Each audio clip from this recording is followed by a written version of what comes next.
like to call the Bloomington Historic Preservation Commission meeting to order for Thursday, September 9th, 2020 at 5 p.m. Thank you for attending this evening. All right, Dee, can you do the call to order? Roll call. Yeah. Doug Bruce. Speak a horrible. Yeah. Sam DeSaller.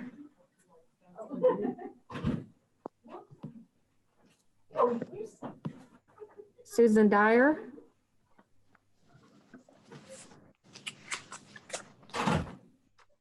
She's here. I'm asking her to unmute. Okay, I'm here. There we go, good. Sam just joined as well. If you want to recall Sam. Sam DeSaller.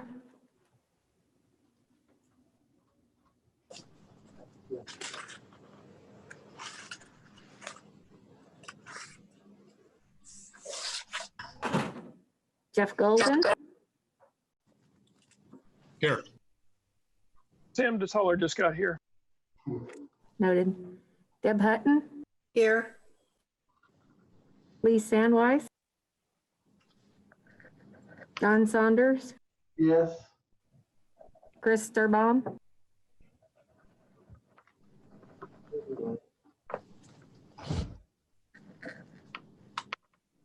Duncan Campbell. Ernesto Castaneda. Eric Ritchie. I'm here. Jenny Southern. Okay. We need a motion to approve our minutes. So moved. I'll second. Deb Hutton.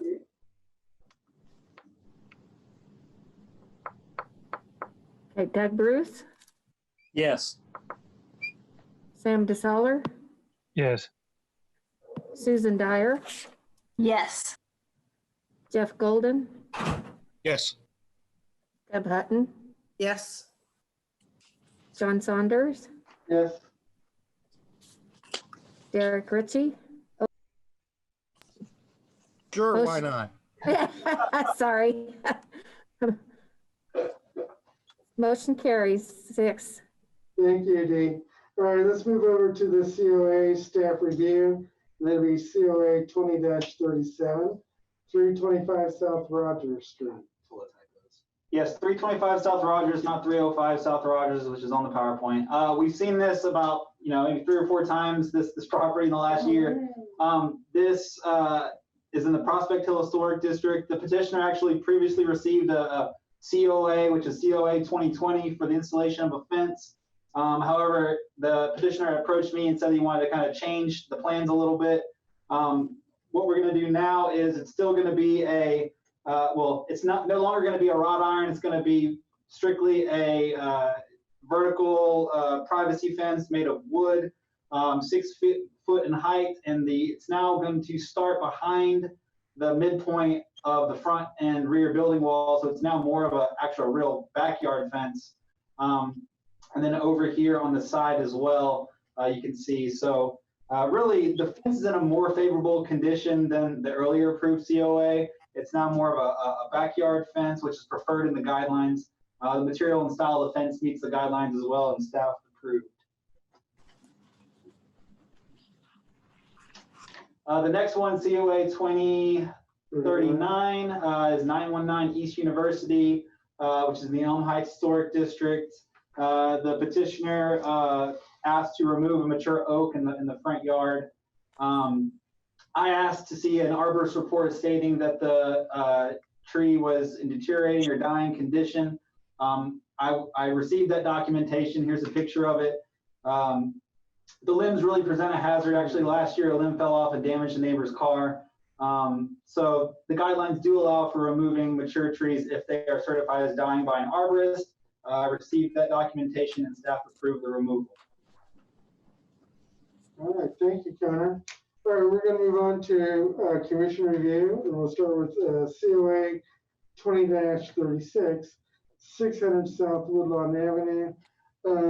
Is the petitioner with us, Joel? Yes, hello, how are you? Good, thank you, Joel, for coming. Okay, so this is in the Elm Heights Historic District. The request is the construction of a new covered entry. I'll go ahead and show you the old one. Looks like this. It fell apart, fell down due to deterioration and I believe a wind event. So the new covered entry will be a shed roof will break off of the existing roof line. 2 4x4 square steel columns will be painted black to support it, and columns will be anchored to the existing, I believe here, this existing slab of concrete. This is a ranch style home. So typically ranch style homes had wide enough eaves that created a large enough overhang to create a sheltered entryway without having to build an additional covered entry like we see on this house. However, since a covered entryway already existed there before and was damaged due to, you know, a wind event, deterioration, staff finds that rebuilding the covered entryway, no way, is detrimental to the character of the home and would support this petition. However, staff would like to see, you know, if possible, maybe decorative metal columns again instead of the solid, square, heavier steel. Something lighter, I think, would do more for this home than heavier, thick steel. So that said, staff would recommend approval of COA 2036. All right, thank you, Connor. So let's move to questions. Jeff, I don't have any questions.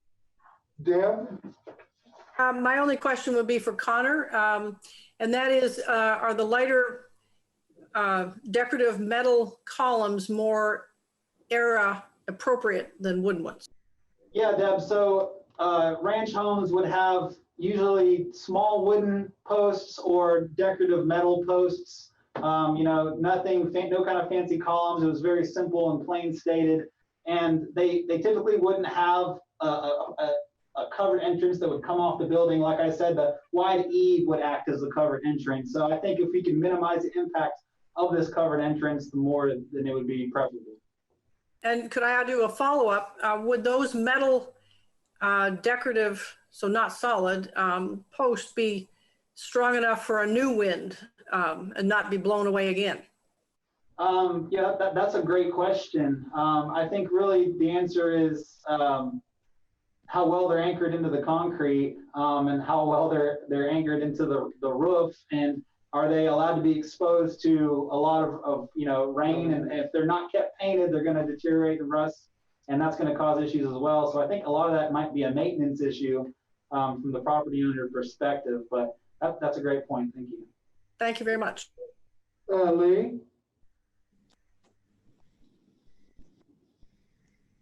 I think she joined us.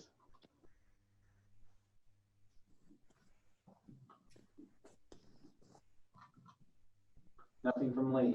Okay, Susan, No, I don't have any questions. Doug, I've lost the screen somehow here, but I was trying to look through that.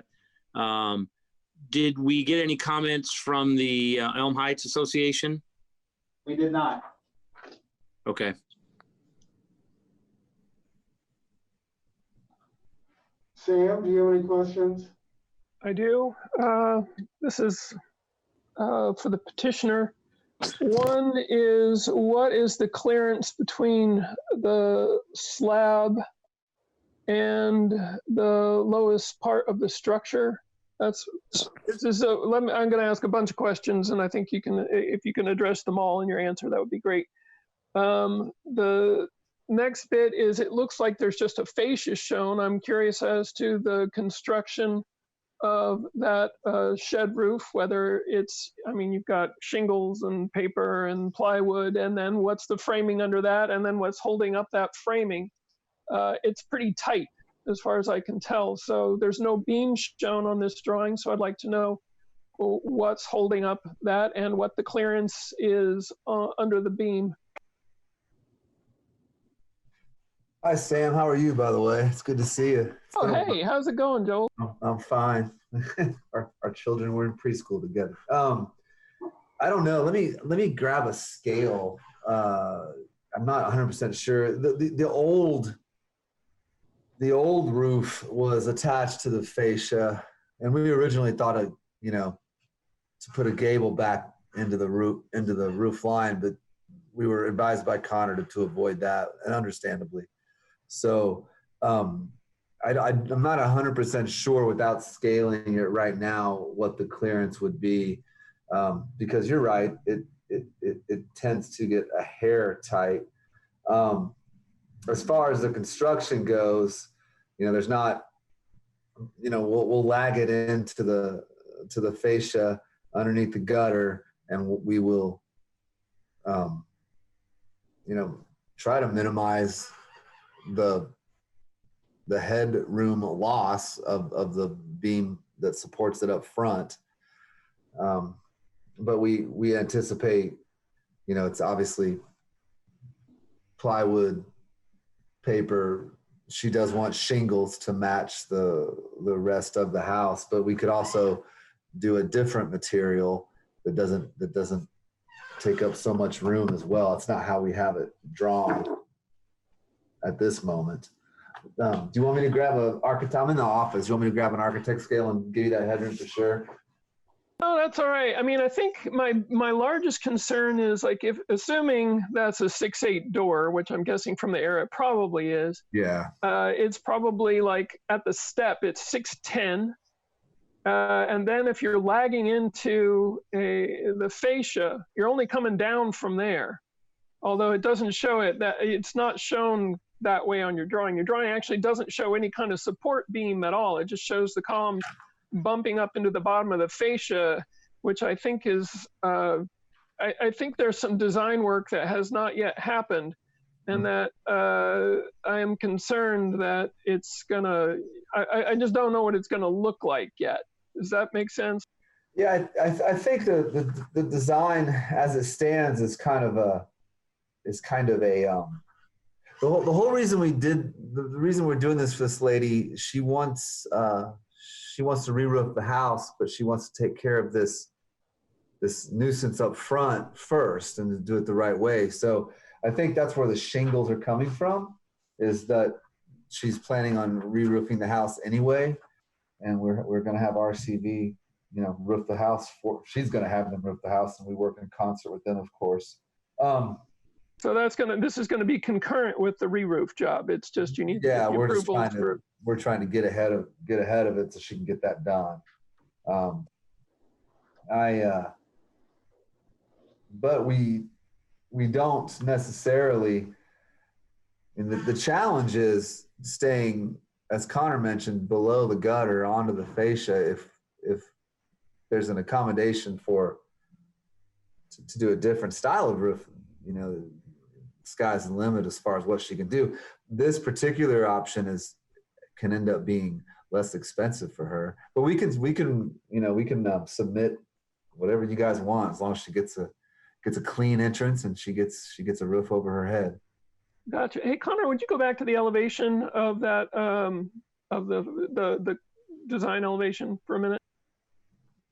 Because it's not drawn, as far as I can tell. You just said that you're talking about putting it under the eave, under the fascia, and the whole roof is drawn above the fascia. So I'm confused as to what happened. What I would prefer, the way that we have it drawn. Perhaps I misunderstood. I thought Connor said that he wanted it to be. Maybe you can clarify that for us, Connor. Excuse me for not understanding right away. Do you, as drawn, is that okay to die into the greater plane of the roof, not below the gutter? Yeah, I don't think there's a huge issue with that. I just didn't want to see a gable on that Gotcha. branch roof. Okay. Well, if that's the case, then we can determine the height. We can go back as far as we can, because I know that we as the builder would rather have a little bit more pitch than less when you're using the shingles, right? So. I mean, you want at least a 3. Yeah. So, but I guess what I'm saying is I like to see where the support beam is relative to, because I don't think you're going to be able to get head clearance unless you put that beam at, at the top of the door. Does that make sense? Yeah, I understand what you're saying. Wouldn't we be able to match the height of the door and then go up into the structure of the roof, the field, to get our 3? As you said, that's probably right, Sam. And is there an issue with that if that's how it's constructed? Well, I don't think so, but I mean, we're not seeing what you're proposing yet. If that's what you're proposing, that's not what we're looking at. Yeah, I So- understand. I think what happened is we drew it to try to rectify that gable that Connor didn't want to see, and so it would just be a ledger beam that the roof sits on. We could hang the roofing, the little roof rafters from it, and but I understand you have to see it in drawing. So tell me what the next step, what you need to see, and I'll make sure it gets done. Sam, Yes, sir. is there anything else we need to cover? I think what we really need is some more drawings to really understand what we're trying to accomplish. Yeah, so for our designer's sake, I'm going to ask for a detail of the front Right. beam that holds the So- roof as it crosses the 2 supports. All right, that sort of covers my questions. I mean, if you want to sort of jump the gun on this one, we can ask him to come back, but with some new drawings, but and also ask your client if they're willing to consider more decorative columns at the corners, because something period appropriate or something a little smaller. I noticed there's like 3 white verticals on the right side of the door, and you can sort of echo what's going on over there, but Gotcha. just so you working with the language of what you already got going on. Okay. That's what I'm trying to say. So Joel, would you guys be opposed if we move this to another session and you guys come back to us with drawings so we understand what you're trying to accomplish? Yeah, whatever you need, man. We just want to get this lady set up and safe and secure. Could you also ask them to do a side elevation, a front one and a side one, so we Sure. can see where the 3 and 12 hits the roof?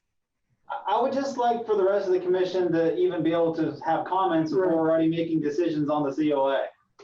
Exactly. All right. I mean, we could vote and approve this as it stands. I'm done questioning. Cause enough trouble. So I don't have any questions because we've already got them covered at this point. Deb, you had another question?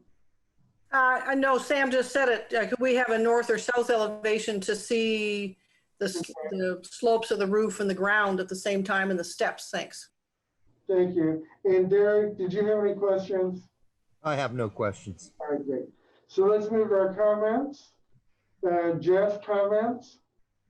I'm in favor of asking them to come back with a more detailed plan. All right, great. Deb, any comments? All right. Susan?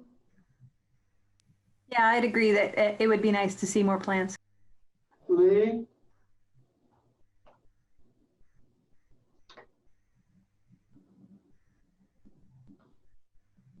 Doug?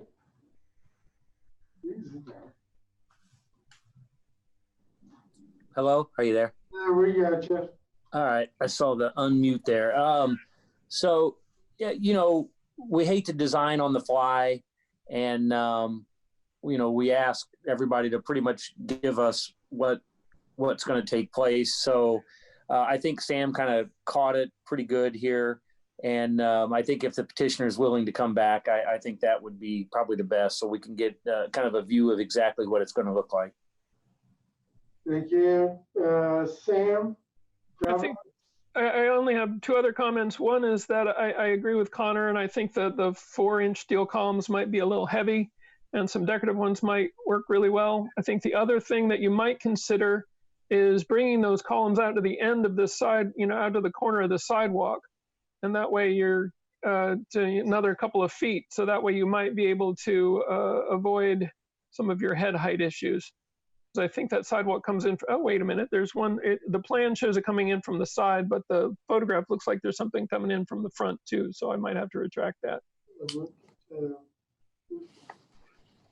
just have to ask the petitioner. Okay. So Joel, are you good with the continuation? All right, Joel left us. I don't think you went through all the comments for everybody. Yeah, there's Joel. Okay. Comments. Who's left?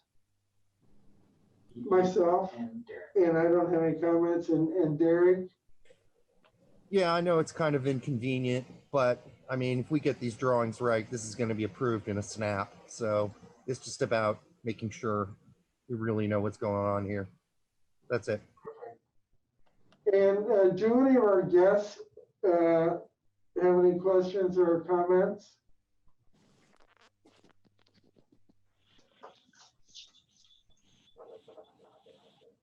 All right, hearing none.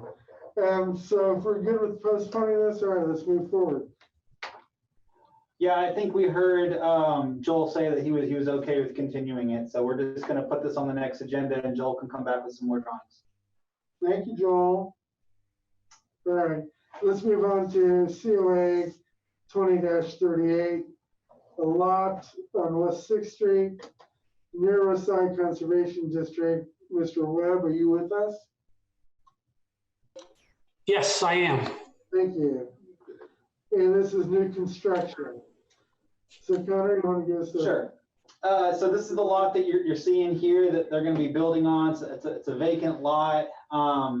The request is for the construction of a single family home. There'll be a bungalow style home, approximately 1,430 square feet, 27 foot wide, 56 foot deep, front gable with a 712 roof pitch, vinyl lap siding, 3/4, 3/1 or 6/1 single hung windows. Really to get a better picture of it, you can take a look at this one. This is the one on 1250 South or 1230 South Fest. It's going to look very, very, very, very similar to that. It's going to have concrete block foundation, split face exposed.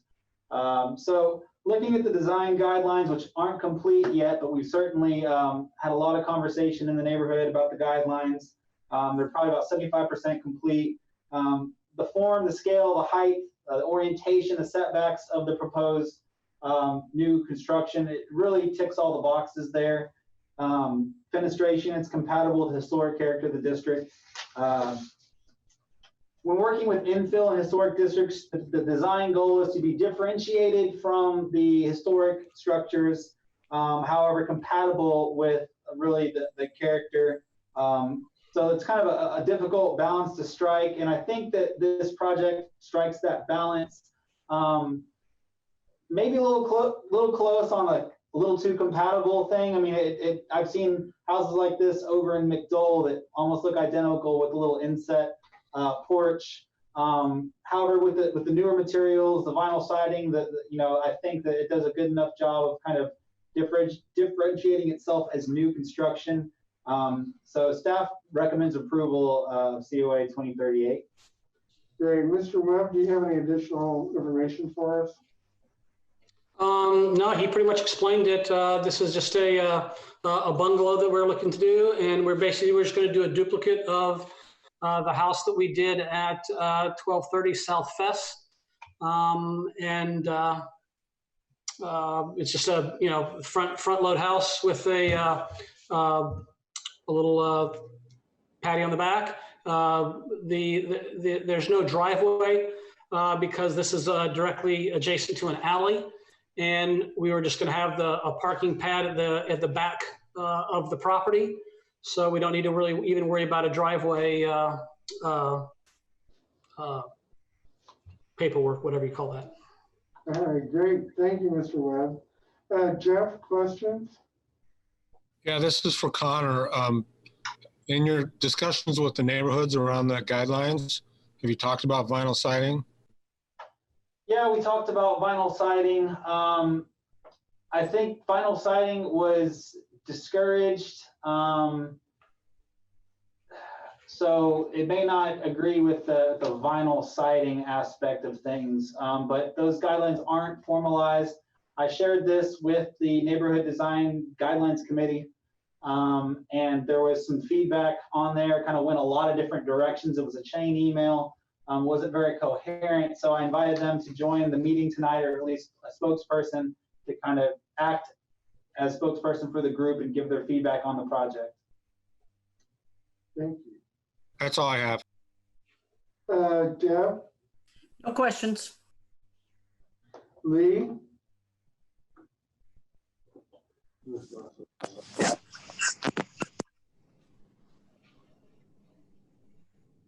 Okay. We'll come back to Lee. Susan? No, I don't have anything. Doug? No questions. Sam? No questions.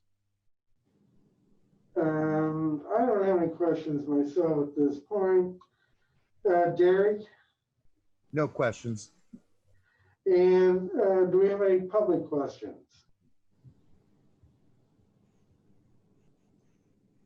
Okay, no. All right, so let's move on to comments. Jeff? So I have a quick question. Is there somebody from the neighborhood as part of this meeting?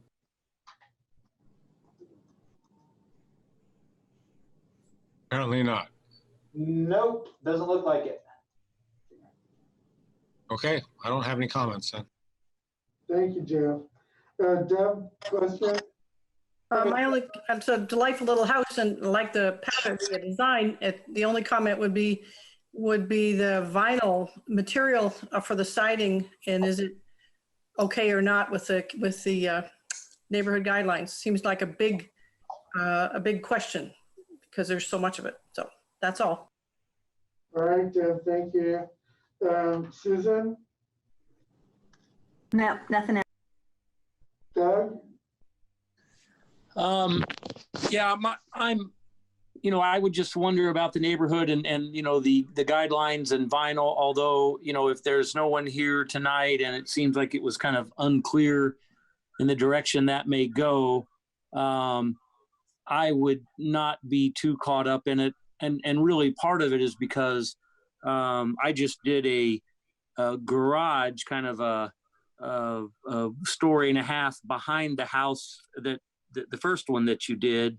And my clients or some people approached me that bought it. And so I got to see the house that you built, and I thought you did a pretty good job, and I thought it really added to the neighborhood. So I'm not too terribly worried about it if it's vinyl or not, really. And I would say that there's a large amount of, in that west side neighborhood, there's a fair amount of vinyl already. So I don't necessarily think that it's going to be anything that's out of place. Sam? I think the petitioner did a great job with the scale of the house, the penetration. I mean, it's the same house that you use down the way, but it works here too. So good call. Again, I hate vinyl. It's not recyclable. It's not sustainable. The draft guidelines do talk about not wanting materials that have a wood grain imprinted on them, but they're the draft guidelines, and nobody's here from the neighborhood, and there's not a coherent message from the neighborhood. So until they get it together, I'm not inclined to hold anybody accountable to it. Okay, thank you, Sam. I tend to agree with my fellow commissioners. I would rather not have the vinyl siding on the house. If you've been on 6th Street and you're at the corner of 6th and Maple, I built that house 20 years ago, and we used a certain team siding on it. It's never been repainted, and it really stands up in that neighborhood. And I think putting vinyl in is not necessarily what the neighborhood would like to see in the long run, because that house is going to be there for the next 100 years. So my comment would be, I'd like to see that you would use the cementous siding and not the vinyl siding on the house. That's my comment on it. Sam, if you have those guidelines in front of you, and I can't remember off the top of my head, is vinyl in the not recommended materials for siding? You're muted, Sam. You're muted. So, sorry. So they have recommended materials. They don't have not recommended materials.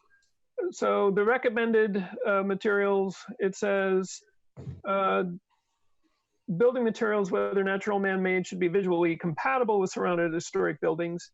When hardboard or concrete board siding is used to simulate wood clapboard siding, it should reflect the gentle blah, blah, blah, blah, blah. Products imitating the grain of wood should be avoided unless they match existing siding.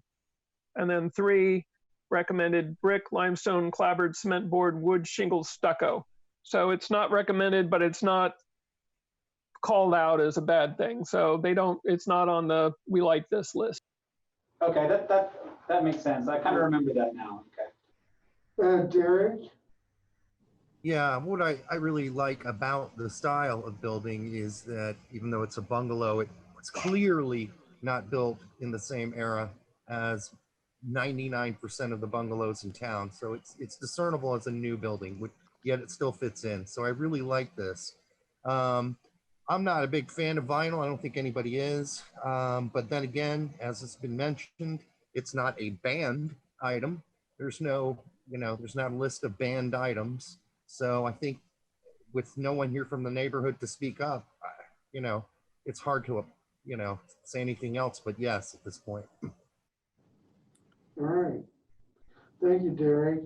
Move to approve COA 20-38. I'll second. Second. Deb? Dee? Okay, Doug Bruce, Yes. Sam DeSaller, Yes. Susan Dyer, Yes. Jeff Golden, Yes. Deb Hutton, Yes. and Lee's not here, right? Right. Okay. It's John Saunders, Yes. Chris Sturbaum. No with us. Okay. Motion carries 6-0. Thank you. All right, let's move on to COA 20-40, 331 East 16th Street. Sorry, it's 221. I'm sorry, 221 East 16th, Garden Hill Historic District. Is Mr. Brawley with us? It's on here. I am. Thank you. Okay, Connor? All right, so this is a retroactive COA. It was on the last agenda as a demo delay. I placed it as a demo delay on August 17th. At that time, I didn't realize that this was in an actual historic district. So on August 26th, the day before the meeting, I realized, oh no, it's a historic district. So that's when I told you guys at the last meeting, August 27th, that I was going to push it to September 10th as a certificate of appropriateness. And I contacted the owner and we worked it out and we got a COA submitted. So here we are. This is a retroactive. It's the addition of a second story. Obviously, you're going to alter the roof line quite a bit as well. Replacement of windows and doors. From what I can see, it used to be a 3/1 window here, and some new siding as well. If you read the design guidelines of Garden Hill, it says to prioritize retention of the roof's original shape as viewed from the public way facade. It says vinyl and aluminum are acceptable siding materials if it's a continuation of what was currently on the structure, and it was not wooden clapboard siding. It was some kind of vinyl siding on there before. You can see a picture here. And the DUC guidelines also say to retain the historic or character-defining architectural features and detailings as well. So if you look at the addition here, it really distinctly alters the scale of the building, the height of the building, the roof shape of the building. It's just incompatible with the design guidelines. The replacement of the windows, while still the same size, don't maintain the 3/1 pane configuration. Staff does support the new siding because the siding that was replaced was not original. Taking those into consideration, the staff would recommend denial of COA 2040. All right, thank you. Jeff, do you have any additional comments? Mr. Raleigh? I think it's noted in the, probably in the packet here. We submitted for an alteration to the permit on June the 3rd. I'm looking through to see what page that was in the packet. They're not numbered. Yeah, I know.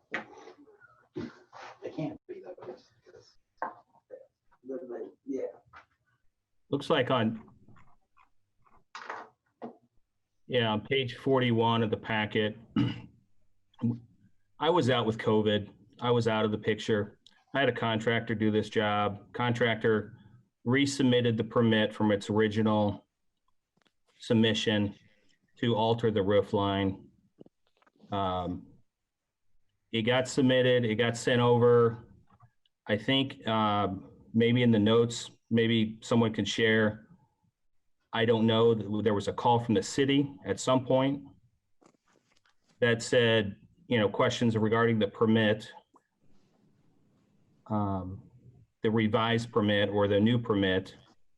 And they said it was fine. There was nothing else done. We submitted something, nothing else happened.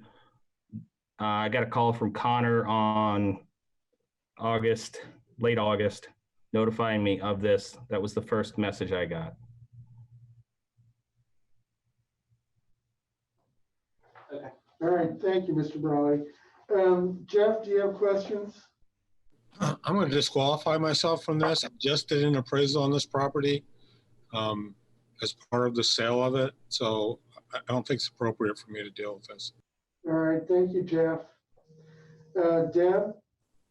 So for clarification, Mr. Brawley, you did put it all through the building permit process and got permission from the building permit folks to go ahead with it, and got sick, and then your contractor went ahead and built this with these windows, this siding, and the second story structure added to the original house. And then you found out that you had to go through also the historic preservation process. Do I have that correct, that timeline correct? Yes. So it is built, it does have those kind of windows in it, and it does have a second story on it currently now. Is that right? Yeah, Connor would like to do a little clarification on your last question. Yeah, I just want to go over the timeline or the chain of events that happened here. So the original permit and CZC that was issued to Mr. Brawley was for interior remodel only. So that, of course, we looked at it, no historic preservation is needed there. And then at some stage, I believe he sent in for an updated permit, a new CZC, and there was a miscommunication between planning and his contractor. His contractor thought that he didn't need the new CZC or something like that, and city planning thought they just weren't going to go ahead with the addition. So that was that. Well, then we get a report from neighbors that this had happened, and planning alerted me and said, and Mr. Brawley as well, and said, look, you didn't get a CZC for this second story addition. So it really was just a miscommunication between, the city and the property owner of why this occurred. I was brought into it originally because obviously this type of an alteration is pretty substantial. Originally, we thought it was just going to be a demolition delay, but like I said, we found out it's actually an historic district, and that's why it's here as a COA. Thank you, Connor. Deb, do you have anything else to add? No, I guess I need to listen to everyone else's questions first. Thanks. Great, thank you. Okay. Susan? I don't even know where to start with this. So, yeah, I'm not going to ask any questions right now. All right, thank you, Susan. Doug? I'm kind of like Susan in a way, but I think Connor's helped clarify things a little bit for me. So no questions right now. Sam? So a couple of questions. When did Garden Hill become an historic district? I don't know. I believe it was around 2008 or 2009. That's the dates that are sticking in my head. All right, and when was this property acquired by the current owner? Mr. Brawley? Would have been in 2020. Oh, it was just bought? So in 2020, you acquired this property, and was there any, did the seller or did any of your real estate agents let you know that it was in an historic district? No. And Mr. Brawley is a broker. Yes, I am. Ah, you're a broker. Okay, so you're in the business. All right. I think that's all I got for the moment. All right, thank you, Sam. I don't have any questions as well at this time. Derek? So Connor, what is the consequence of denial? So the consequence of denial is that the city can now enforce, a violation of Title VIII, and there can be a number of remedies to the situation. I'll let legal speak. I believe Philippa is here with us that can talk more on that.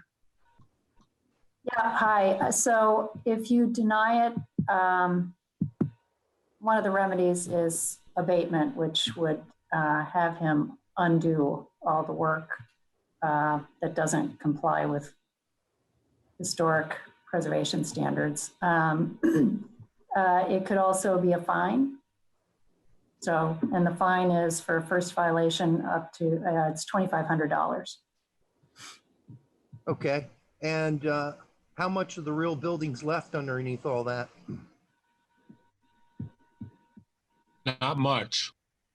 Okay, thanks, Jeff. That's all my questions. Okay, let's move on to comments. Deb? Just when, with that last question of Derek's of how much of the original house was left, Mr. Brawley, do you have a picture of the house before it got rebuilt? I do not have it handy, no. It was shown earlier. Here it is. That would have been, that would have been correct. Thank you very much. Any other comments, Deb? Okay. Susan? No. Deb? It's just stunning to see the change in the house. Doug, any questions? Comments? Sorry.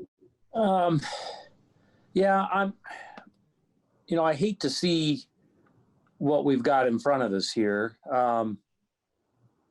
It's, and it's something that we get faced with, it seems like once every couple of years, where somebody's replaced windows with something or done something and then realize after the fact. We had a porch removed a few years ago, if I recall. Here, I'm concerned that undoing this isn't going to take us back to anything that, at least I would believe, if there's not that much remaining of the original character. And I'm kind of concerned about the issues on the communication. I know stuff happens. I know we've been operating under extraordinary circumstances. And so communication since March with city planning or city, any department. And it's just because we've all been hunkered down and trying to figure out how to communicate from home, and emails have gotten lost and phone calls don't get returned. I've been a part of that the last few months on my own and also with other departments. So I'm more concerned that I'm not happy with what's happened here. I'm not going to be pleased with what we could do to it. I don't think it gets us back to where we started. And then I'm also not terribly happy that there could have been some communication breakdowns that led to this. And we've got to find a way to make sure that doesn't happen again. So I'm still trying to figure out in my mind how I wrap everything around that, but that's my comment for now. Thank you, Doug. Sam? Oh, yeah, I maybe want to address a little bit about what Doug was talking about. historic districts have been around Bloomington for a long time, and I agree. The whole reason I'm on the HPC is because I pulled a building permit and got dragged in front of the HPC kicking and screaming, and so I've been fighting for transparency ever since. That said, you know, every real estate agent, every builder, every broker knows that there are historic districts scattered throughout the city, and I don't think it's part of your due diligence at this point to figure out if you've got something that is in an overlay district, that's in an historic district, that's in you know, what conditions you're dealing with. There is a communications breakdown. True. That's not the purview of the HPC. We need to encourage better communication, but planning and the Monroe County Building Department are the folks that need to get that together and make that happen. Our job is to take a look at this building in an historic district and say, is this okay? I think that's the question we all have to answer for ourselves, and I think I know what I think. If you go back to the original picture for a minute of the original house, Connor, I don't think that's vinyl siding. You look, there's original trim on the front facade window. There's a little, you know, a drain cap and all that. It looks like their original columns, which have now been replaced with treated 4x4s.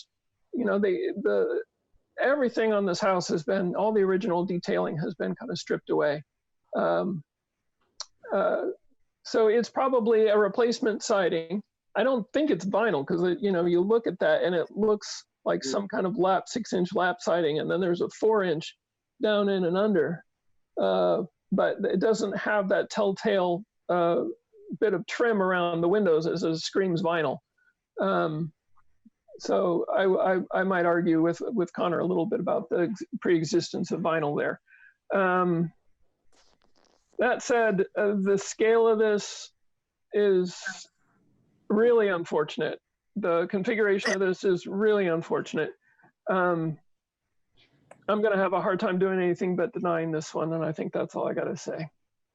Thank you. Deb, do you have a question or comment? Well, yes, two comments. One on with we in Matlock Heights Historic District in the last 6 months, we have 2 new neighbors, and both said that they only learned after they bought the house that it was in a historic district. Both turned out to be okay with it, but their real estate agents, their own brokers, and the ones selling the house, no one mentioned that at all. That's 2 families in the last 6 months. So it's real estate people too, not just building planning commission.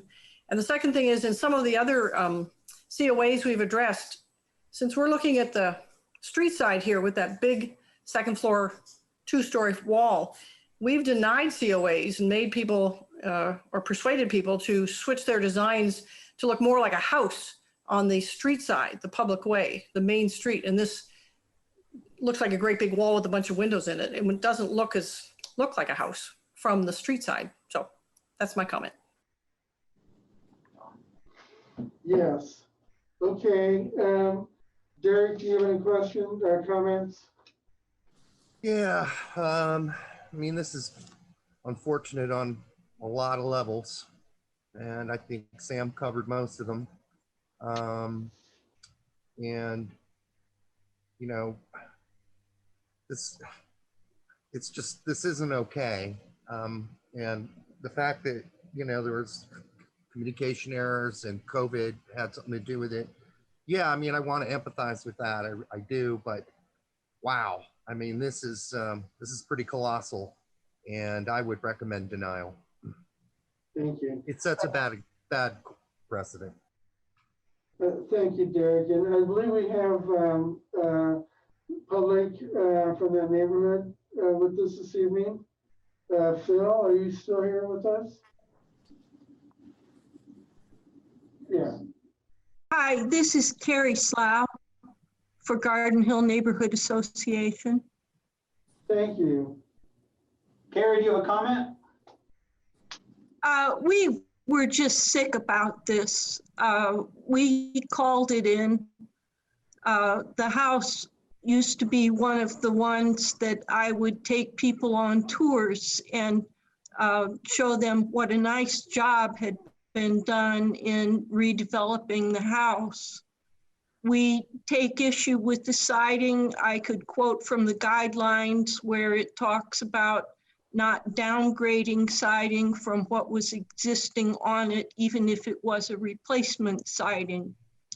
The architectural details that have been lost would be much easier addressed if the siding were wide as it was at one time.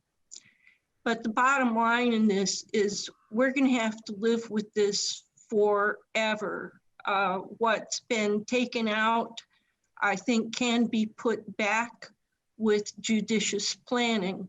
We're concerned most about the house going from contributing to non-contributing, and the Dutch lap siding is just a slap in the face. If you have questions, I'd be happy to answer them, and I can support everything I've said with our guidelines. I would like to add in there, I mean, unfortunately, since there isn't much of the house left, sadly, this is going to be probably non-contributing no matter what happens to it next. So I just want to make that clear, because even if they rebuild the house to almost exactly what it looked like before, it's still not the same house. So I just want to lay that out there, but I totally feel I sympathize and empathize with what you're saying. Yeah. It could look a lot better. Oh, yes, it could. No doubt about that. Yep. All right, thank you, Derek. I don't have any additional comments. I'm sad that some of the people in our real estate community are not going back and checking. And that's something that has been brought up for our board multiple times. I went last year. Yes, and even Connor came to the presentation to our group about historic properties and neighborhoods. So, let's move on. I need a motion on this. I'll move to deny. Okay, Deb will second. thank you, Deb. All right, Dave, can you do the roll call?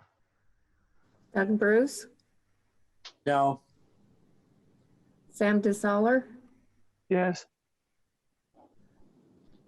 Susan Dyer, Yes. Jeff Golden, Not voting. Abstain. Deb Hutton, And if I say yes, it's yes, the motion's to deny, correct? Yeah. Yes. John Saunders, Yes. okay, motion denied 4-1-1.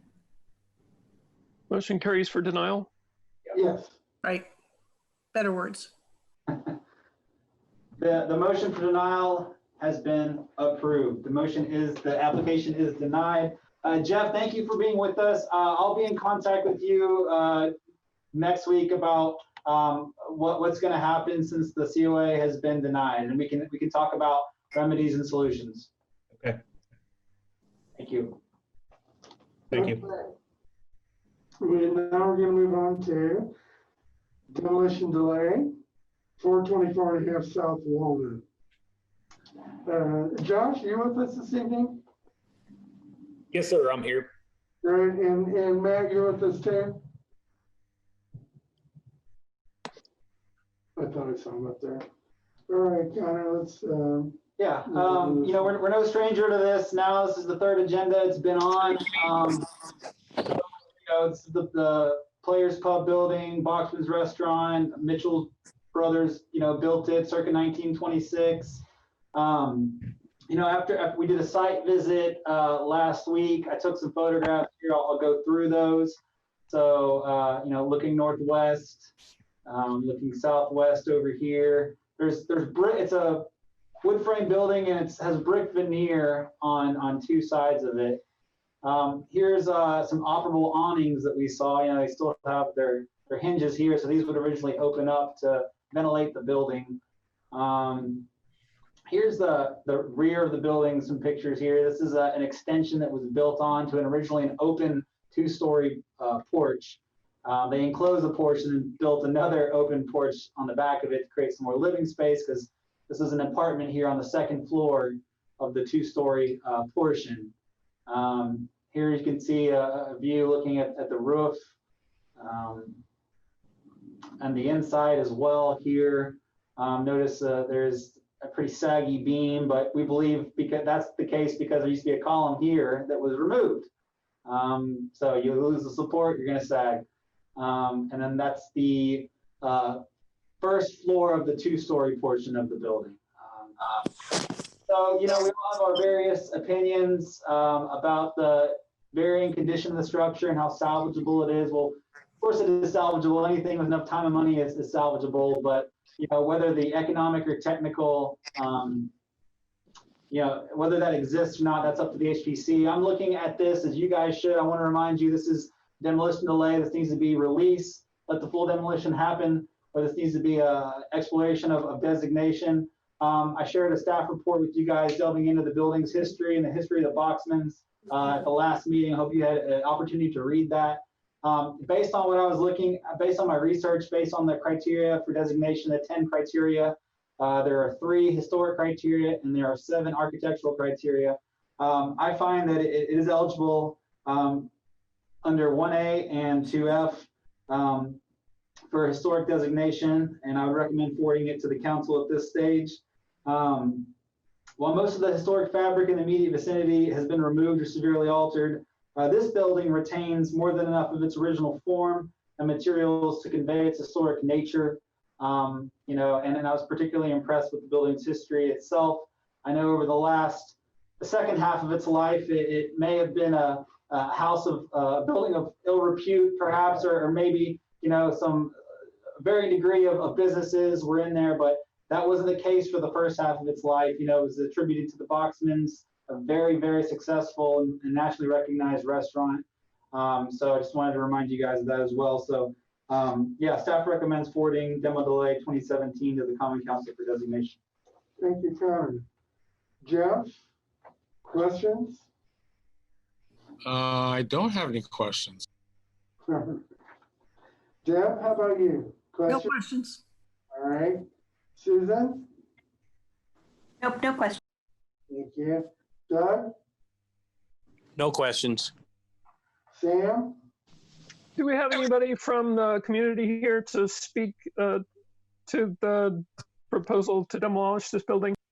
Everybody.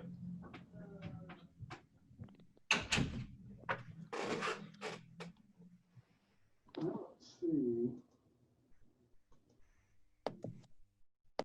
I don't see anybody. No, Sam, no. All right, I don't have any questions.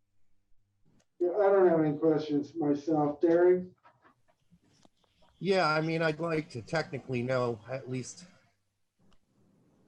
you know, in a structural way, how these 2 buildings are attached to one another. I don't know if that's going to make any difference in the decision I make, but I believe, you know, one is a little less in good a shape than the other. And I'm not sure that makes much difference to me either, but we'll get to that later. I just wondered if anybody had any idea how these 2 buildings, are they physically attached to one another, i.e. they can't be separated? Matt, you're with us.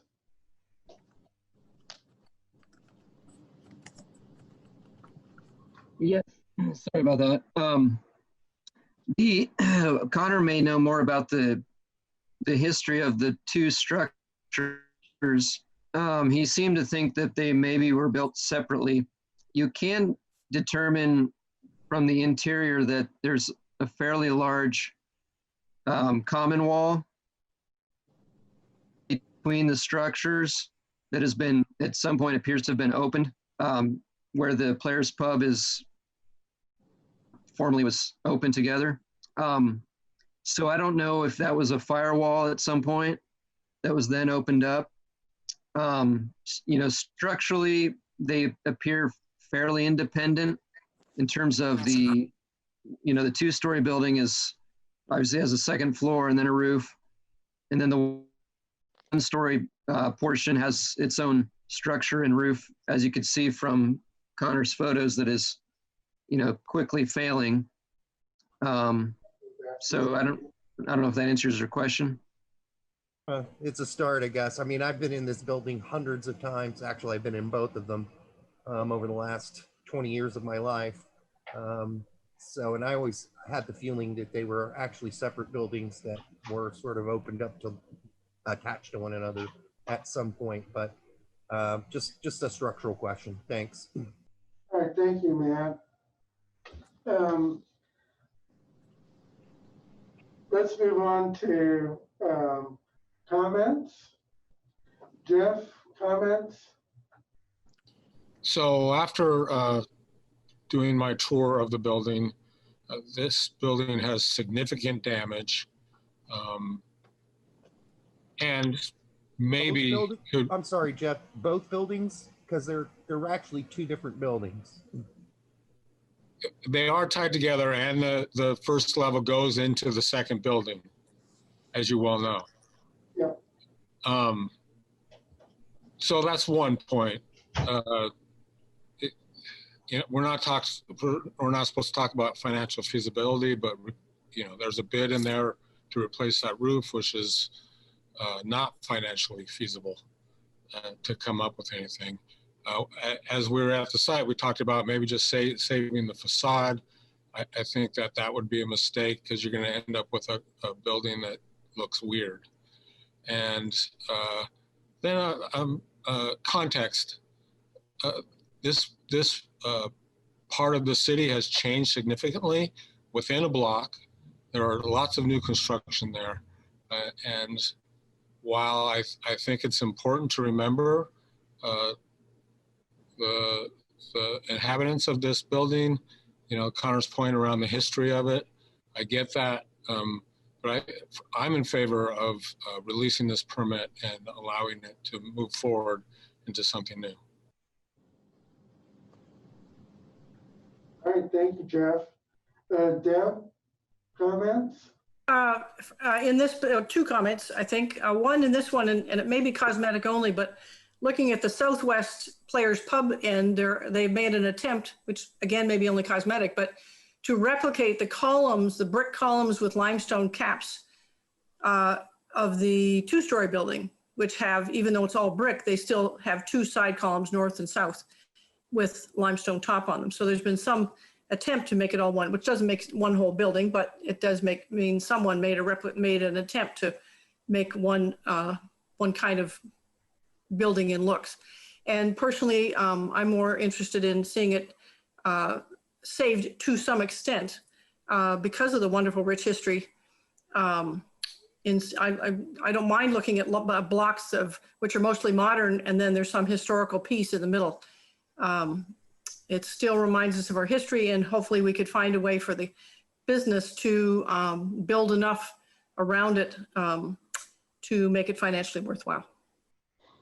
Thank you, Deb. Susan?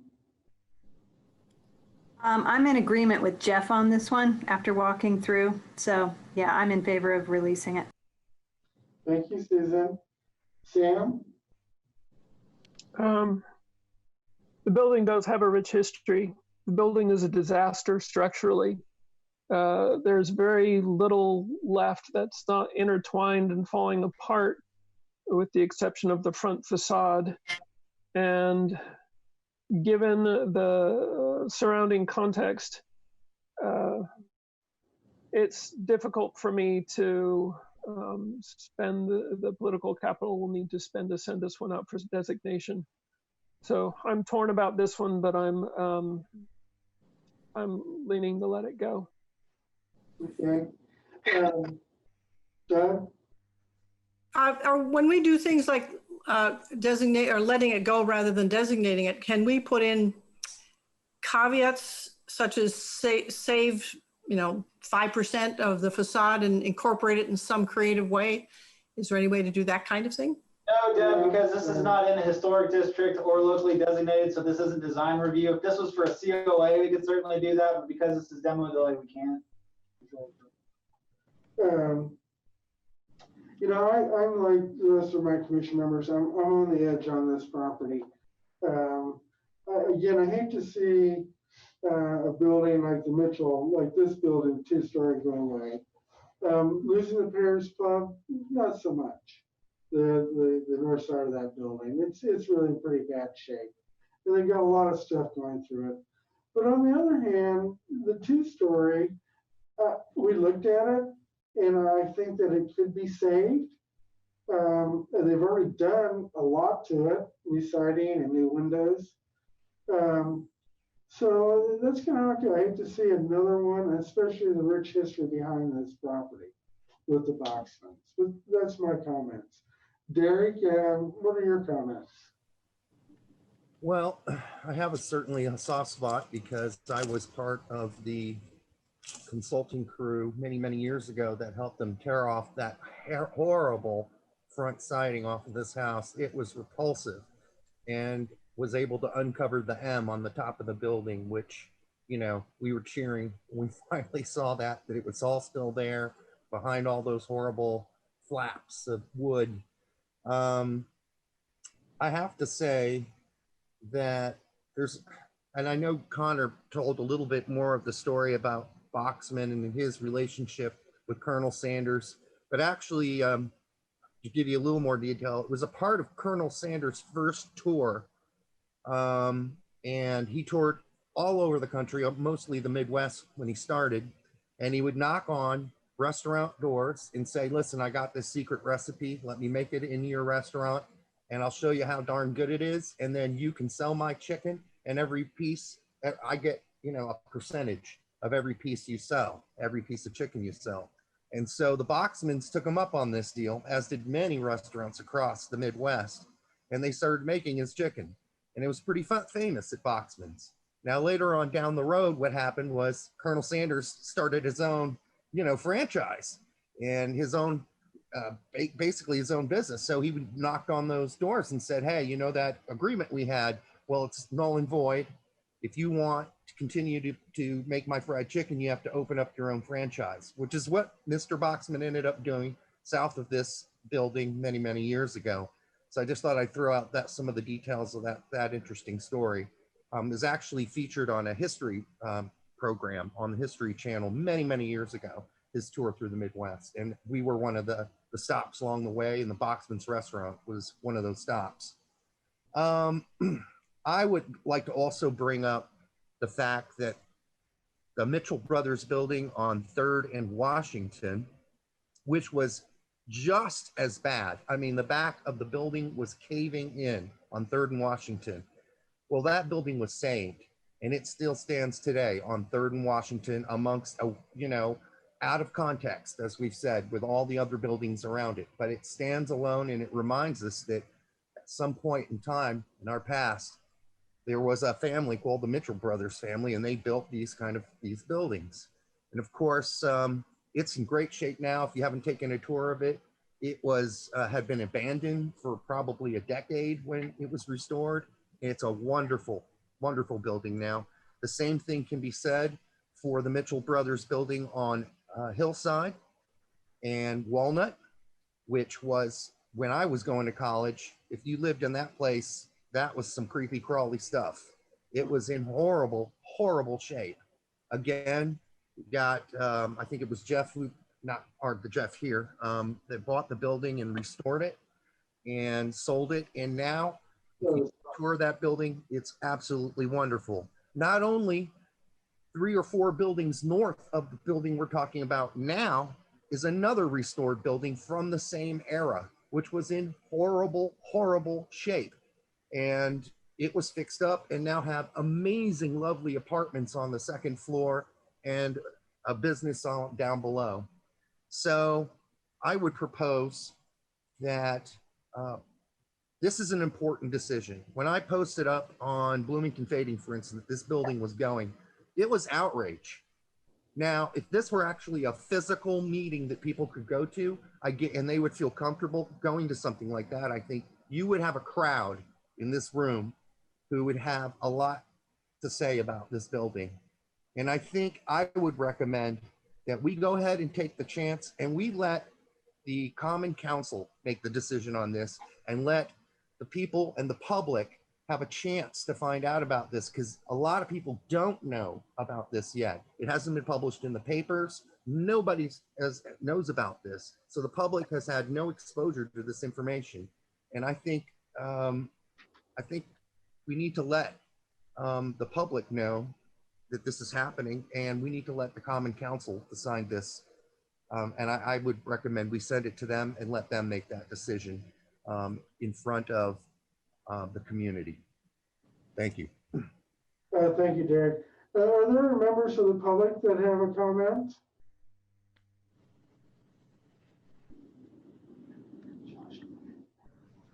I'd like to say something. Yes, please. Is that Josh? Another option might be to delay it for another meeting. And that way there could be publicity about it. I know there's a newspaper reporter on the meeting right now. That might give you more of a sense of how the community feels about it if it was publicized a little bit, and give you a better idea of what you'd be looking at as far as the city council hearing. That's all. Thanks, Dave. Hey, John, Yes. I didn't have a chance to comment.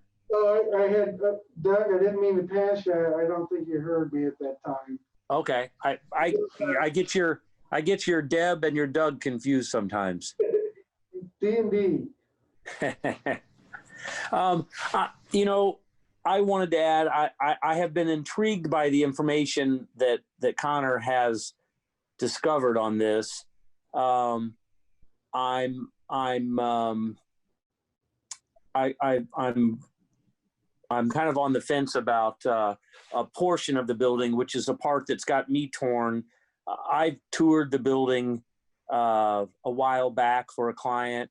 I'd spent some time there actually with a friend that was in a band that played there a lot. So I'd go and watch his band play. And after I toured the building when it was empty, I was pretty disgusted that I bought food there based on the condition of the single story portion of the building and holes in the walls and the condition, you know, the kitchen and block and water intrusion. It really, you know, that portion of the building is certainly, in my eyes, got some issues. I'm a little on the fence about the two-story portion. You know, it's not like the other Mitchell buildings that are entirely brick facades around all four sides or three of the sides. You know, it just has that brick facade on the front that was added and you know, not much care taken for the other sides. I think that this certainly was two separate buildings. I know Matt mentioned that there is a pretty good demising wall inside that looks like if you tore the single story portion down, the two-story portion could remain. I'm never too concerned with wooden porches and decks on the backs of some of these old buildings because most of them are fire hazards anyway, but it really isn't much to replace those. So I'm still kind of on the fence here about this building.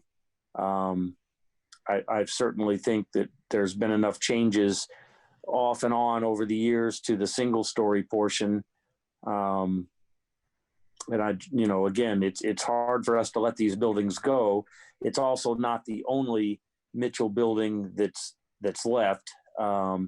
But I'm also intrigued by some of the information on Boxman's, and I remember going there as a kid along there somewhere. So I kept thinking it was next door.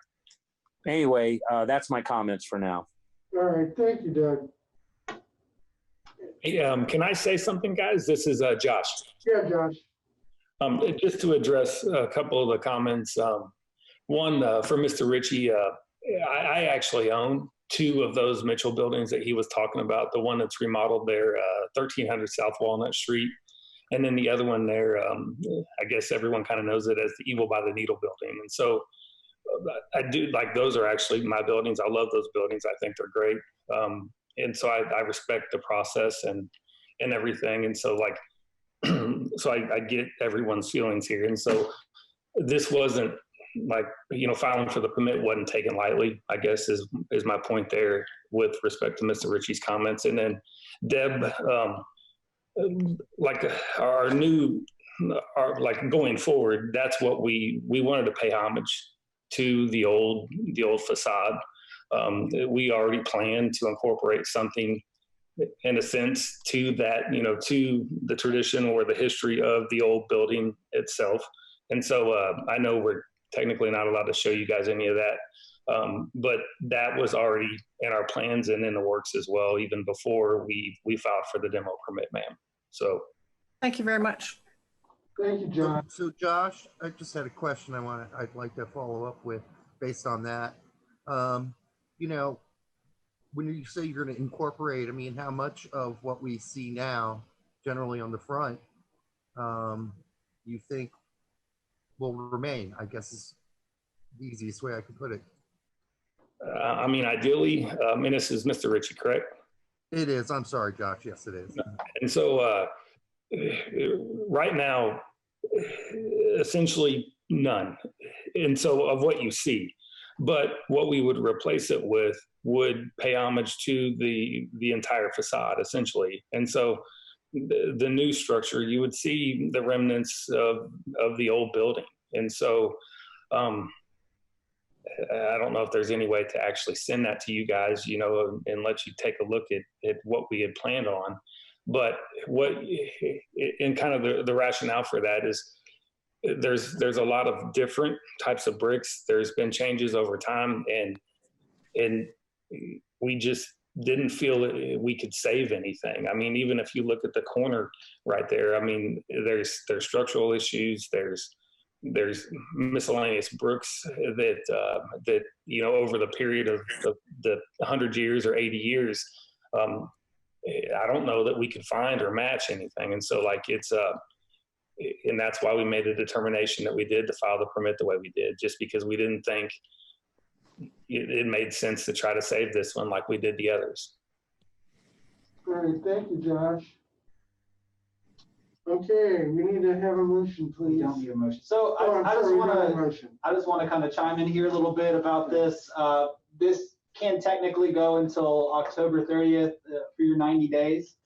However, if you are serious about recommending designation, that has to happen at the first meeting in October to avoid missing any important deadlines. I know we've had that issue in the past. I didn't want that to happen again. So there's your timeline for that. So we don't have to take action right now at this meeting, but definitely action by the first meeting in October. Secondly, speaking on the financial aspect, there are definitely grants available out there to help restore and rehab a building like this. You know, not just the facade, but internally as well and structurally. I know there's a 20% federal tax credit, although you have to be on the National Register or eligible for the National Register for that to apply. When you're talking about a $500,000 rehab, that's a significant amount of money as well that you could save through that tax credit. There are state programs as well. You know, I'd be happy to talk to the petitioners about that. I just wanted to say that there is money out there to help save these types of buildings. There's a giant historic preservation fund that we as Bloomington have access to because we're a certified local government. You know, the reason you guys got to have continuing education every year is to fulfill that CLG requirement. And we just haven't taken advantage of that money. I mean, they're giving that money out, but no one's taking advantage of it. So, you know, there are things like that we can tap into to help save some of these structures rather than let them go because they're, you know, too expensive or not, you know, financially, economically feasible to do so. And then lastly, I just want to say we've been talking about, you know, one part of the building versus the other part of the building. And to the best of my ability, they were built, both of those pieces were built between 1925 and 1926. Maybe one right after the other, maybe both at the same time. But, you know, and I think it's easy to forget when looking at it because the Mitchell brothers one with the M on it, the windows have certainly been altered and changed. But I believe that, you know, you need to remember that this was probably all one architectural intent, one design that was flowed together. So if you just rip one off and leave the other, I don't think that that's really a viable solution from a historic preservation, you know, standpoint. And just as the staff, and that is my profession, I just wanted to remind the HPC that really wouldn't be fulfilling the mission of historic preservation, you know. So that's all I had to say and what I wanted to add to it. Connor, could I add one more thing? And that is, based on what you just said, there is no rush to make this decision. Wouldn't it be, I mean, I think it would be, this is my personal opinion, appropriate to do one more, let's just wait and see, because the public doesn't know about this. So we don't know how important these two buildings are to our community. And if we just say, yeah, go ahead and tear them down, and then that's what's in the paper tomorrow, and the public had no chance to talk about it or know about it or find out about it, it just seems like a real shame to me. But hey, Mr. Ritchie, can I say another thing? This is Josh again. Sure. There was an article in the paper, and so I looked it up just now on the HT. As far as comments go, there's only 20 comments on there, and so, you know, you compare that to, say, the chocolate mousse. Whenever that was brought up to the commission, you know, there were thousands in there, and so, like, it was published in the paper, and so, like, I guess just to say that the public has had a chance to comment, and so far only 20 have online. When was this article published? Right after I filed my permit, so probably about a week to a week and a half after. I don't have the exact date, sir, but it was in the paper. Actually, it was on the front page. Okay. August 3rd, Derek. Okay. Thank you. I didn't see it. Well, it is the Herald Times. So I have a point of order here. Nobody has the paper, so the only person that can make the motion is John. So in the future, I think maybe we should include that form in the packet. Good point, Jeff. Good point. So I think it would be best if we could put this on our next agenda for our next meeting and do a little more research before we let it go and see if there is any more interest from the public. Personally, I've talked to people I've known, and the people I've spoken to are opposed to letting this property go away yet. Yeah, okay, so, you know, I think Jeff is kind of jumping at the bit to read the demolition delay release. You know, we can certainly do that, Jeff. You know, you want me to hold this up to the camera and you can read it? You're muted, I'm sorry. Jeff is muted. I'm not sure, and it sounds like that maybe the commission wants to wait, so I'm not willing to push the issue. Okay. But I do think that it has been exposed, and I have been asking around, and, you know, people think, oh, it's kind of cool, but, you know, so I'm willing to, you know, if the rest of the commission would like to wait, I'm willing to do that. Okay, so we don't have to do anything, no, you know, we can just move on to the next point of business. And I'll put this on the agenda for this next meeting in September. Well, do you know what this is Philippa, do you know what the commission wants to do? I think they probably need to talk about whether they want to table it or continue it. I mean, so Philippa, from what I understand, do they have to make a motion to table or continue a demo delay that still has, you know, 40 days left? Well, no, but only 2 people have said what they thought really about that issue, as far as I can tell. Can we do a straw poll? Philippa? Sure. I mean, just some more discussion. I mean, you had 1 for and 1 against, so. Exactly. So I think it's clear that I'm for releasing the permit. Okay, I'm against. Deb's against. There's 1, 2. I'm not going to contribute. I'm torn. That said, I did look at Derek's fading Bloomington comments, and there's not a strong leaning for or against. It's leaning a little bit like, oh, it's kind of a dump. There are 1 or 2 that are like, oh, more yuppie apartments, yay. And another one that was like, no, but it's not overwhelming. You must save this. So I don't know how much more. I mean, if we get more exposure by a different reporter in the paper, it may change things, but I'm a little ambivalent. Okay. Just so you know, Sam, there are 2 pages. So you're looking at one of the 2, but that's okay. Okay, I've sent out a poll, although I don't know if this is going to work because this is going to go to all the meeting participants instead of just the commissioners. So I can't do this. So never mind. So what's the feeling of Doug?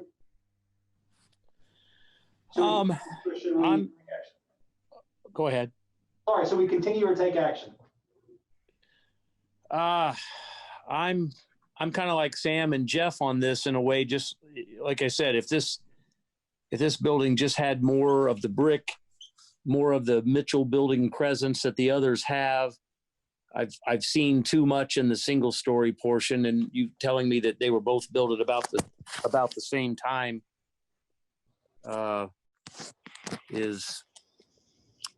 doesn't help me out. So I would say right now, I don't see where having some more time for input is going to be a bad thing, and releasing it immediately, obviously lets the action get started. But I think if we have some time, I'm not against that. I guess I would be against releasing it right now, just to give us some more time. Susan? Yeah, and I'm certainly fine with giving it some more time. Yeah.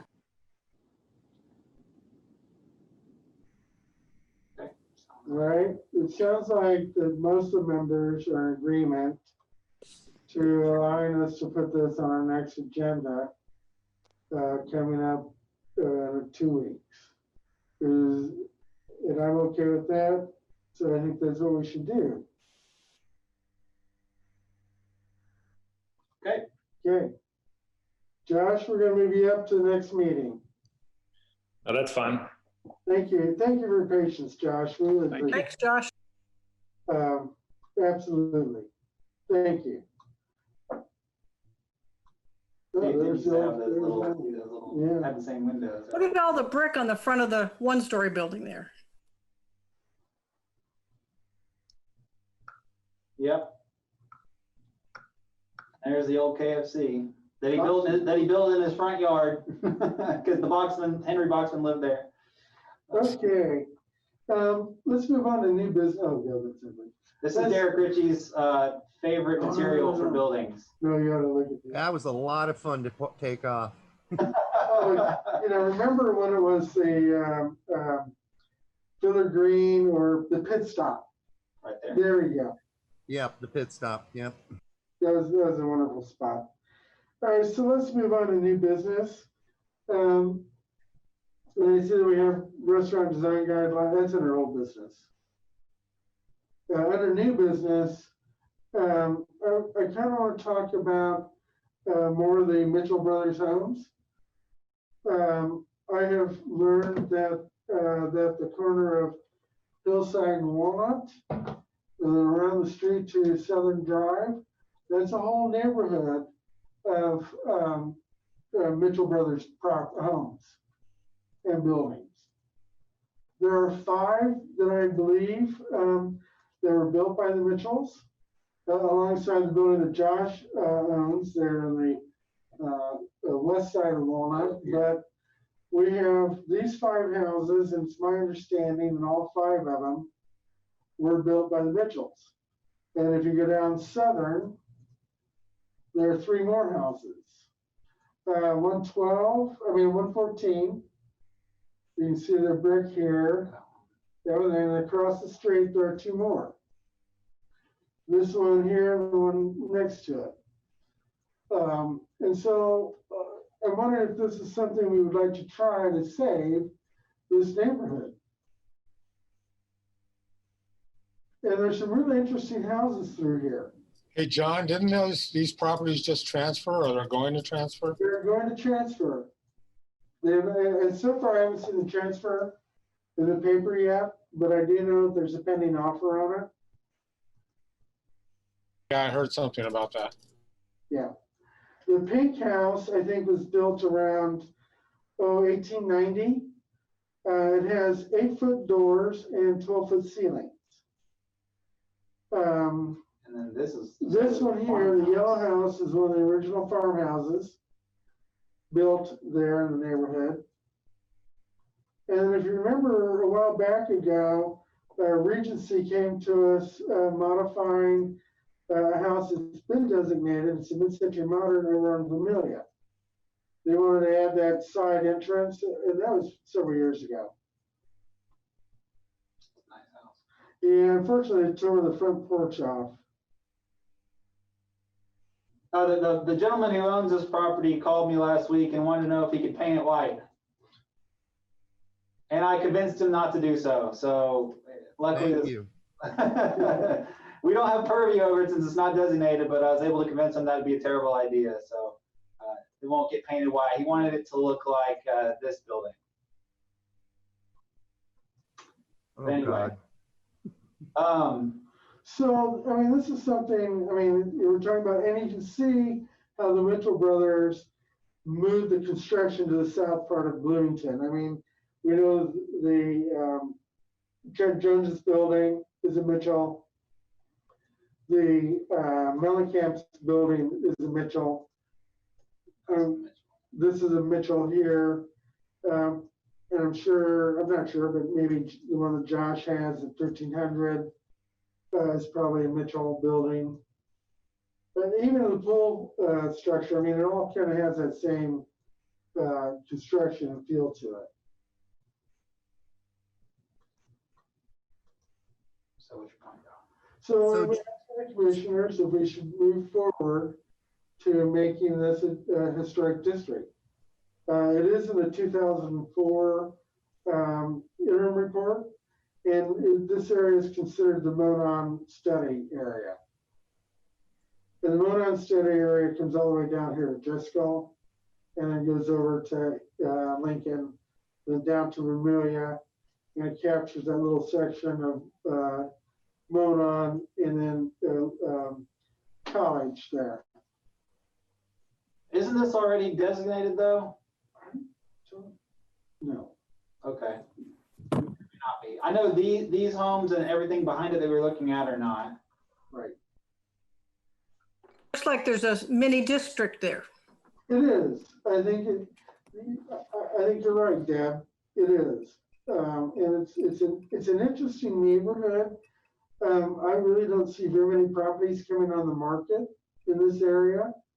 It's got a lot of long-time homeowners. I mean, the house at 114, those are the second owners of the house. Yeah, Alex?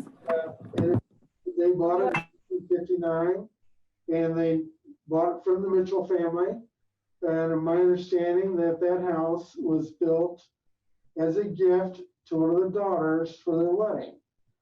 And that house and the one across the street are both on 2 lots. So one lot now, but that house, you can see a lot.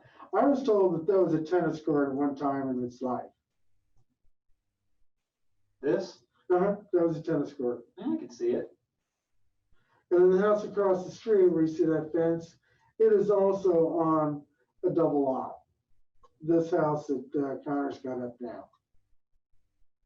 they really love that kind of brick, didn't they? Those Mitchell Well, and brothers. you look at the you know, how they put the design in the brick and like the features they've done with a lot of the other buildings.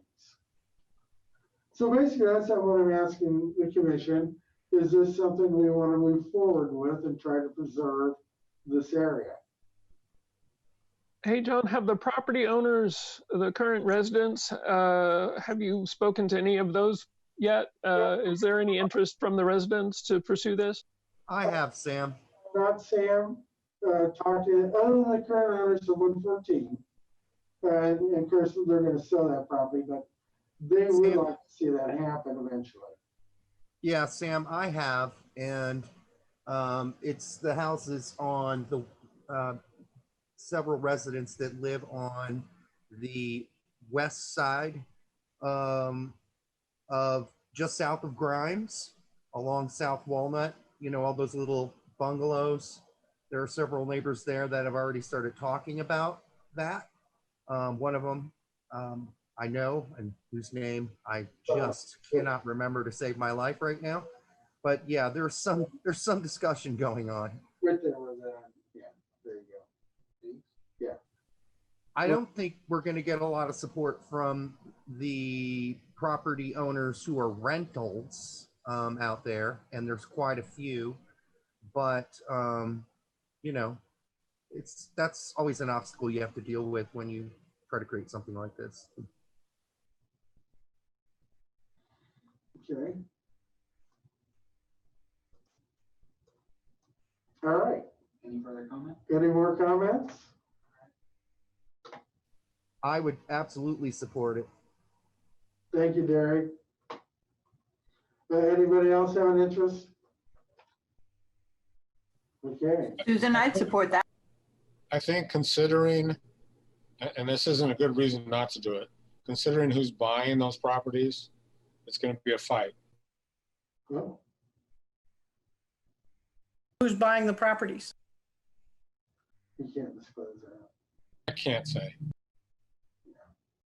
I think there's, I mean, College and Walnut, those are development corridors. And I think along there, it's sketchy. I think everything back from that has a stronger case.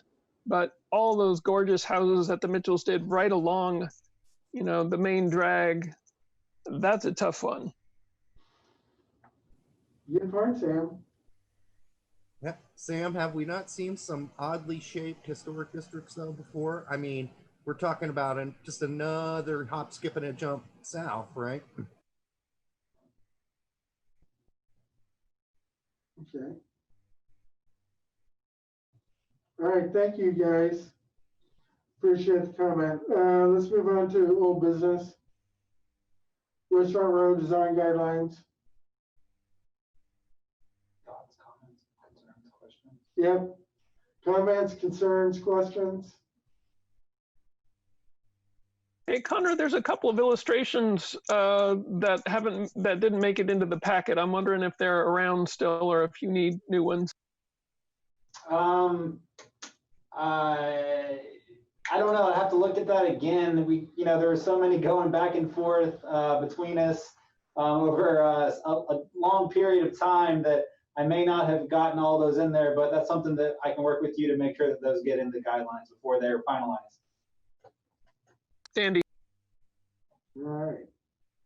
Any more comments, questions? All right. Any commissioner comments? We were going to at one point have a little breakout group, were we? Yes, no? It was on the table, I think. It was right before COVID. We were actually voting on approving these. And I was going to give you guys until the next meeting to give me any final comments. And then we didn't have that meeting because of COVID. And that's where we left it. So we don't need to take action now, or? I mean, it's on the agenda, so hopefully we can take action and approve these. We don't have to if you guys think that there's some things that need changed or some things that need added, or if you want to look at them again. I mean, there's no immediate, item on the agenda that in restaurant row. So if you want to just wait some more, or you can approve it now, that's why it's up for discussion. I think the only thing that I have concerns about, there's some diagrams that I think would be helpful to update. And there's a couple illustrations we talked about earlier, which, cut some buildings out, but I don't know that there's a way to replicate those given that we've lost our intern. So I'd feel slightly more comfortable putting in the new graphics and then voting on what's in there as opposed to saying, oh yeah, we'll fix it later. Well, then let's wait till our next meeting and we'll put it on their agenda for approval. And then everybody's had a chance to review them again. I'll get back with you, Connor, on the diagrams in question. Okay, thank you. All right. And I'd like to give the floor to Philippa really quickly if you're still here. I am. Okay. I just wanted to mention that we have a new lawyer in the legal department. I think he joined in April. It was a really inauspicious time to join.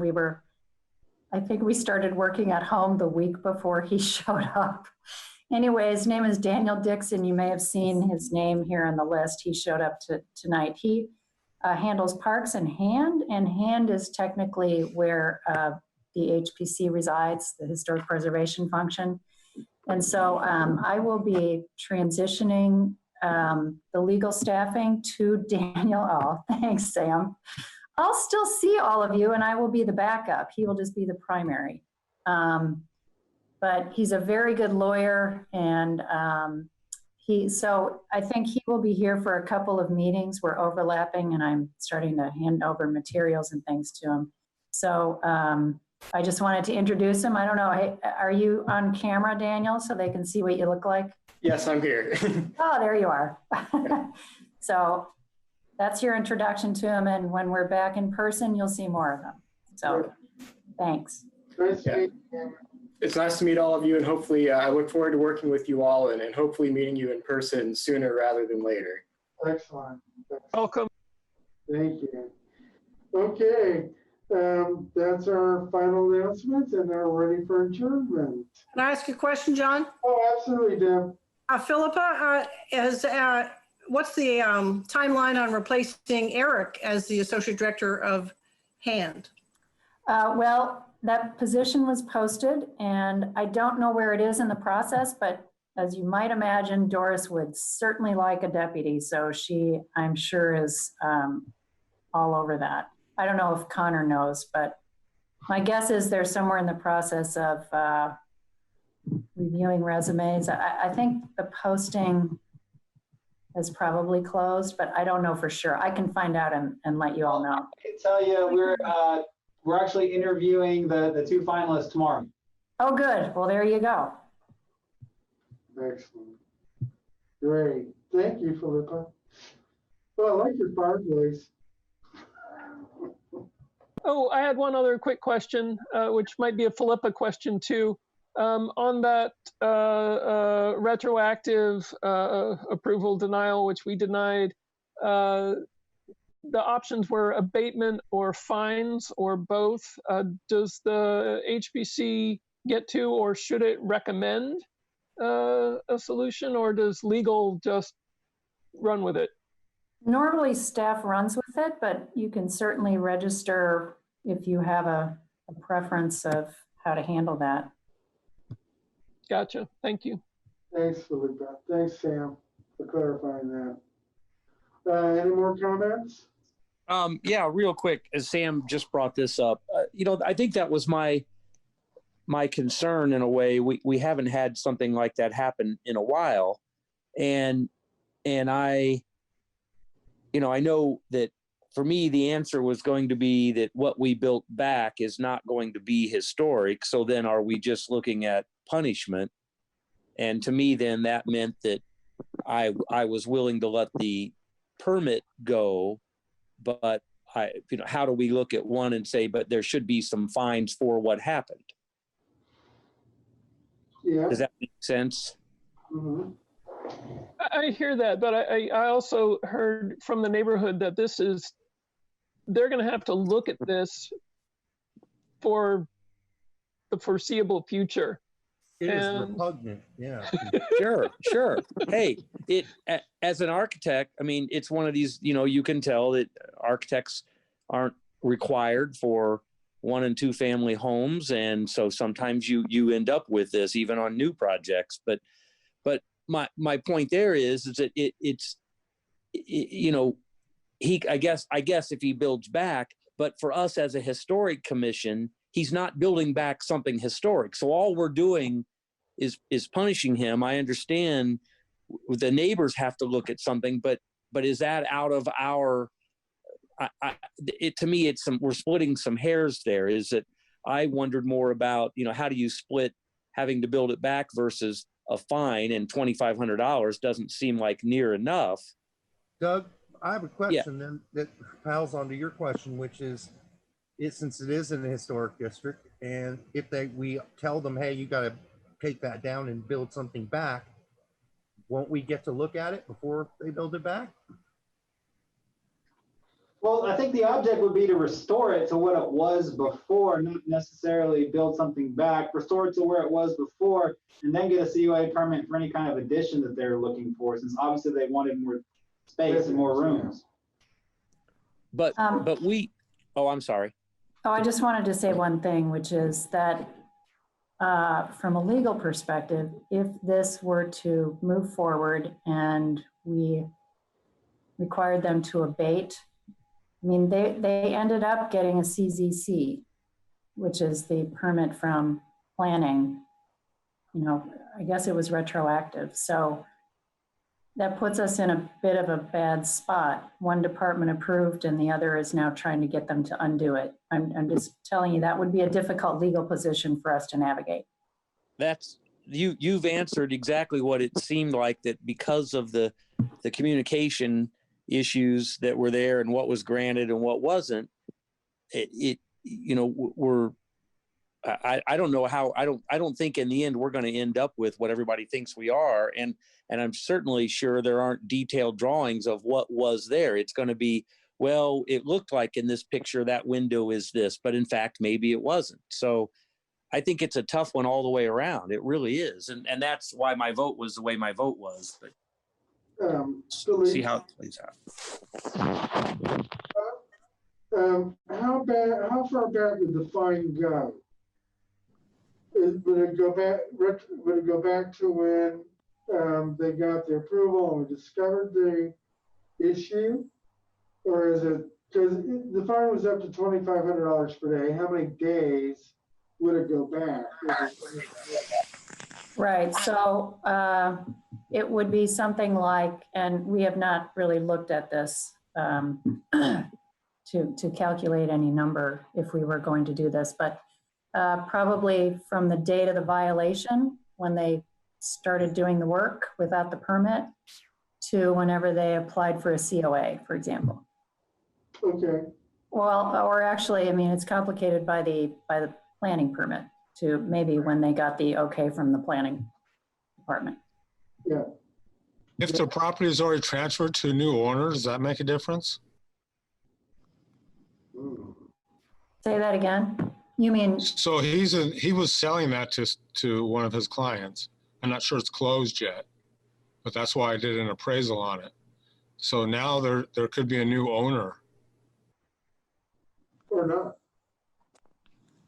Or not. I was going to look right now to see. If I can make a comment, we've talked about this for 3 years at least, because when these come up, it's always miscommunication. The planning puts it through and we hear about too late.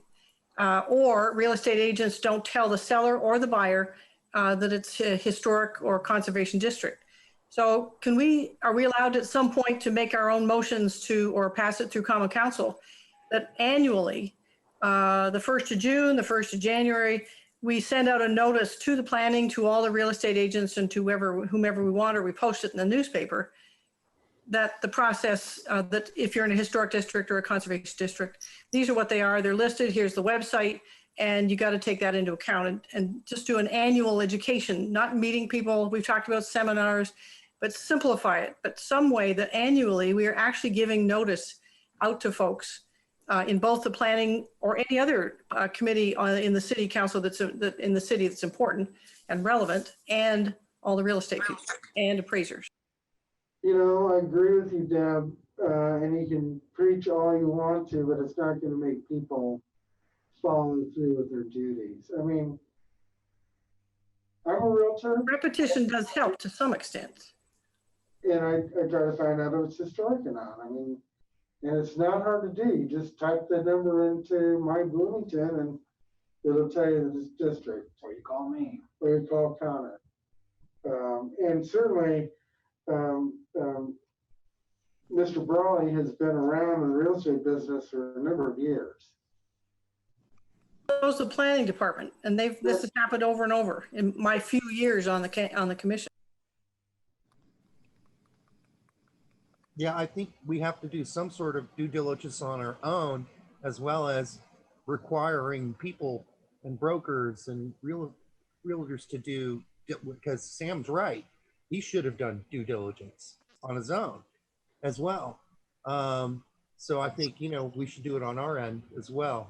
Because if we don't, we might get in a situation down the road where people can feign ignorance if they want to. I'm not saying that's what happened here, but it's very possible that that could happen down the road.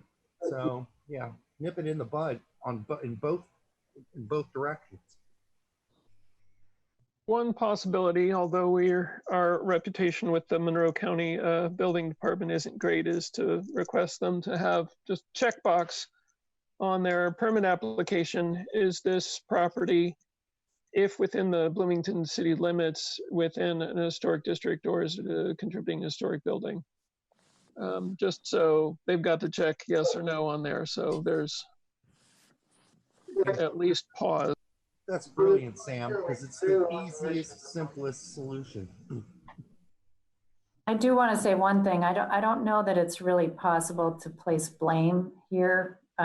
It wasn't really entirely the planning department. It was a whole series of things. Normally, both Connor's office and planning check. And I don't know what happened exactly, but I just want to be sure that it's I know it sounds, it's not a satisfactory answer, but a lot has been going on this past spring, very strange things, and people were working remotely. And I don't know where the miscommunication happened. And it also involved, obviously, Mr. Brawley and or his contractor. So, we can look at more educational things. You can look at more educational things and notice and things. We can look at that. I don't know what the cost will be, but we're open to that. I hear what you're saying. I also, the other thing that I want to say is that the HPC, there was a miscommunication between planning and the building department. But the duty of this commission, I think, is not necessarily to fix that. It's to address, is this historically appropriate? And then all we're saying is, no, really, it's not. But what are the consequences? That's not necessarily up to us. Because of the complication of how it got there and the mitigating circumstances. We can say, oh, that's better or that's worse, but we're not the untanglers on this one, I don't think. We do have some skin in the game, but it's not like we get to say, this is what they have to do. Yeah, and I don't like the idea of being the issuers of punishment either. I mean, I feel sorry for the guy in some ways as well, so, yeah. All right. So since it was denied, what I'm hearing is the commissioners would rather at this stage a fine than any kind of abatement, or would they rather nothing at all? That's not necessarily what I'm thinking. I feel really badly for the neighborhood. So I would love to see some abatement, but it's never going to go back to a contributing building. I mean, is there a moderate abatement where it doesn't go back to the exact looking building that it is now? So, and it won't be historic, but leaving it 2-story, but forcing them to change the windows. For example, make that big wall facing the road, have a 3-panel window, bay window that comes from the house. The concept of a front window and a front door. They got a door, but it's just a door and a flat wall that looks like a front door. Or the style of windows that Connor was referring to, that they're more the 3s or the 6s or whatever were in the old building. So a few features on that flat wall that would be an abatement back to some features of a house instead of just a flat old big old rental building. I mean, I think legal is going to have to consult on what we think we could do. wouldn't it be even the best of best worlds if he had to abate in a way that was approved and accepted by the members of the historic district? Because really, that's what it really comes down to. What can they live with in the end? But I know that's even deeper in the weeds, but really, that's the heart of the matter. Yeah, I think, Derek, I just want to wrap it back around to what Philip has said earlier. Because planning already released the CZC, our hands are kind of tied about, forcing an abatement type action. So from what I'm hearing, I think at this stage, the best course forward would be, a warning or a fine. But I think abatement, like Philip has said, might be a little difficult to justify in a legal setting. Simply a warning is terrible precedent for other builders. You're going to do just the same by purpose instead of by mistake. I agree. And we've seen that when the house got torn down over here on West 7th Street. We're demolition delay, and they ended up tearing that house down that we wanted to save. I think we need some kind of punishment, but I don't think abatement is appropriate.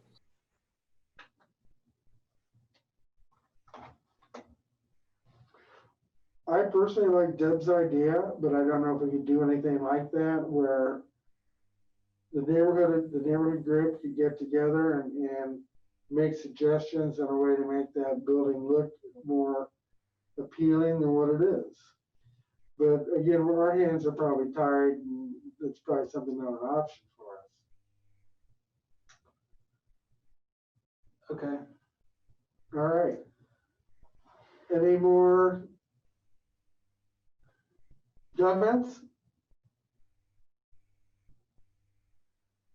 Okay. Do we adjourn? Slam down that gavel. Okay.